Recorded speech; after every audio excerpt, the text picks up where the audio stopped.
Bueno, muy bien, y esta noche nos acompaña el señor canciller Jaime Bermúdez. Canciller, muy buenas noches, gracias por estar aquí con nosotros en Hora de Negocios. Buenas noches, Paola, gracias a ustedes por invitarme. ¿Cómo le fue por el Asia? Estuvo de gira, ¿no?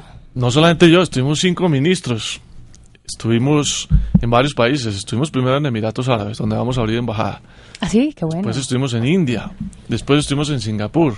Pero el ministro de Hacienda también estuvo en Japón. El ministro de Minas también pasó por Corea. El ministro de Comercio en India estuvo en varias ciudades también hablando de negocios con empresarios. En fin, fue una gira de todo el equipo. Faltaba el presidente y hacíamos consejo de ministros. ¿Por qué es ofensiva? ¿Y por qué ahora? No, ahora no, la verdad es que esto viene desde hace rato. Si usted mira bien, Colombia ha trabajado intensamente con Asia en los últimos años. Por ejemplo, con China. Firmamos el acuerdo para la protección de inversiones el año pasado. Lo firmó el presidente Uribe en Lima con el presidente chino.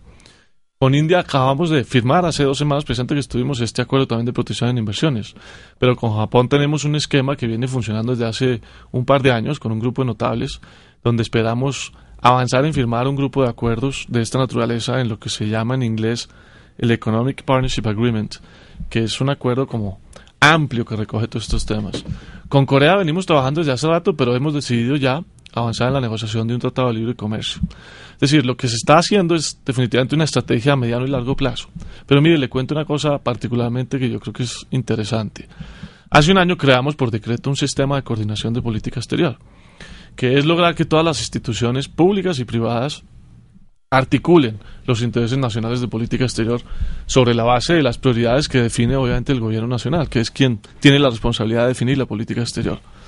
Con base en eso venimos trabajando y la semana pasada presentamos ante el Consejo de Ministros ampliado esa estrategia Asia-Pacífico, que recoge lo que debe ser la estrategia del país, porque no es solo del gobierno, para esa región. Y ahí están incluso los gremios, está la ANDI, la Federación de Cafeteros, las universidades, está la Fundación Nuevo Periodismo, varios líderes de opinión, en fin. Y con eso hemos desarrollado una estrategia, o vamos a adelantar todavía con más largo aliento esa estrategia en todos estos países. Yo creo que se está haciendo un esfuerzo bien importante. Vamos por partecitas porque hemos hablado de muchas cosas. Menciona usted la China y la India, con quienes ya suscribimos 2 acuerdos de libre inversión. ¿Por qué en un TLC con esos países? Bueno, cada país tiene sus peculiaridades y sus sensibilidades. China de manera particular, frente a Colombia también. Y vamos viendo qué escenarios son viables y qué escenarios pueden ser positivos y también qué riesgos existen. Creemos que con los países en este momento, por ejemplo China, tenemos una balanza negativa comercial. Pero, sin embargo, la manera de compensarlo es atrayendo más inversión china. Entonces, si uno avanza en tratados de protección a la inversión o en tratados para evitar la doble tributación, usted está buscando ese efecto. Y yo diría que en el mediano, corto y mediano plazo lo que necesitamos es más inversión china para nivelar esa balanza. Y lo mismo nos pasa con algunos otros países de esa región. Lo importante es establecer los instrumentos jurídicos y políticos que permitan que con nosotros exista y con ellos más diálogo, más interlocución y por supuesto más oportunidades de negocios y de inversión. Pero, Singapur sí. es un país de esos.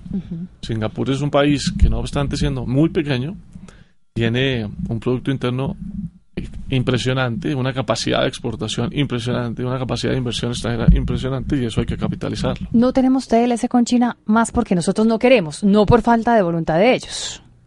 Yo creo que es un tema que no se ha abordado de manera abierta con ellos de si hacemos o no un TLC. El acuerdo de protección a la inversión es un hecho.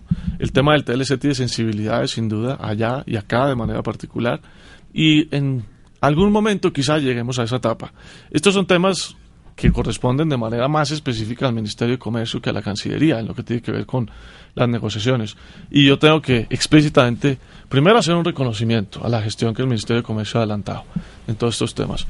Y segundo, decir que esto es una tarea que coordinamos de manera permanente entre los 2 ministerios para ver cómo nos apoyamos lo político con lo comercial de manera constante. Bueno, claro que China sí tiene TLC con Chile. Sí, y tiene unas cláusulas muy particulares. China le ha pedido a Colombia, por ejemplo, que reconozcamos el estatus de economía de mercado. Existen algunas preocupaciones, digamos, por parte del empresariado colombiano. Nosotros estamos mirando opciones, alternativas, qué cláusulas podrían incluirse si eso se aceptara, cómo están operando otros países, efectivamente, como Chile. En esto, digamos, hay mucha voluntad política, pero hay que estar también muy cuidadosos en las sensibilidades económicas que eso produce. Corea del Sur. Con ellos sí vamos a hacer un TLC. Con ellos ya, de hecho, se tomó la decisión y en las próximas semanas debe ir un equipo colombiano a iniciar esas rondas. Corea es un país descomunal, es un país de 100.000 kilómetros cuadrados con 1.300 trillones de dólares de Producto Interno Bruto. Es una economía que pues todo el mundo sabe se ha desarrollado enormemente en los últimos 20 años y la verdad es un aliado colombiano de primer nivel. Nosotros con Corea tenemos una relación muy buena desde que los apoyamos en la guerra de Corea. Ellos valoran eso muchísimo. El gobierno actual es un gobierno muy cercano a Colombia. Con ellos tenemos una interlocución permanente. Aspiramos a que el TLC sea un hecho y que Corea sea como nuestra punta de lanza en Asia, porque con ellos tenemos muchas identificaciones y toda la voluntad política de avanzar en eso. Con ellos, ¿cuál es la idea? Es decir, claro, me imagino que importaríamos con mayores facilidades y con menores aranceles, autopartes, vehículos, y les exportaríamos ¿qué? Pues eso es un tema que tenemos que ver qué sectores de manera particular podría interesarle a Corea. Yo, digamos, en lo comercial, en el potencial exportador de Colombia, Corea no tengo mucha información. Ministerio de Comercio, por supuesto, ellos contrataron con Fedesarrollo un estudio para mirar la viabilidad de esto y ese estudio recoge, digamos, las opciones y oportunidades que habría del mercado colombiano. En últimas, la idea es que Colombia entre al famoso APEC, ¿no? El Foro del Asia-Pacífico. Expliquemos eso un poquito, eso es interesante. El APEC, en efecto, es un foro que reúne las economías asiáticas. Y cuando uno mira las cifras, es una locura. APEC reúne el 56% del Producto Interno Bruto del mundo. ¿Cuántos países son? 21. 56% del Producto Interno Bruto del mundo.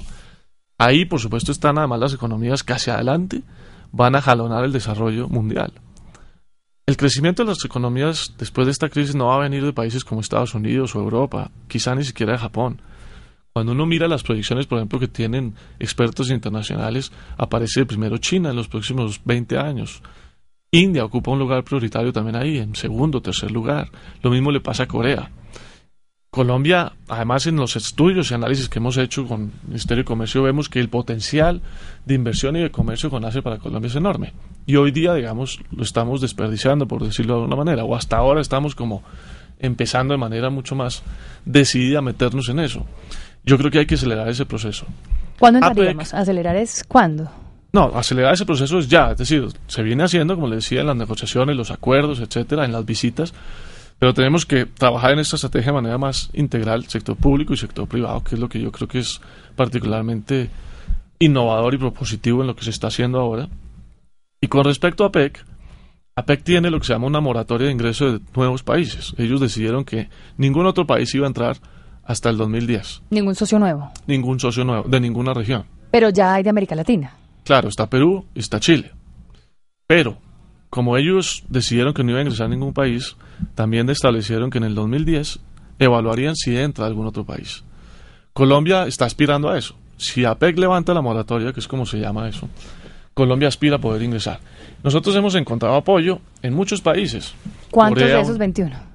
Pues realmente no es un ejercicio de votación por mayorías, pero nosotros hemos encontrado apoyos explícitos de Corea, de China, de Vietnam, de Singapur, de Australia, de Estados Unidos, en fin. Creemos que tenemos las condiciones para ingresar si es que se levanta la moratoria y si se acuerda ese ingreso. Pero aquí lo importante, y ahora que estuvimos en Singapur en la reunión de APEC, es que así no se levante la moratoria, Colombia tiene que estar en esa región. Y la mejor manera de entrar a APEC cuando eso sea una posibilidad es precisamente adelantar hoy día ese trabajo. Por eso fuimos a APEC como país invitado no miembro. Y por eso estuvimos varios ministros y por eso nos reunimos con muchos de los cancilleres y ministerios de esos países. Y por eso fuimos con el sector privado.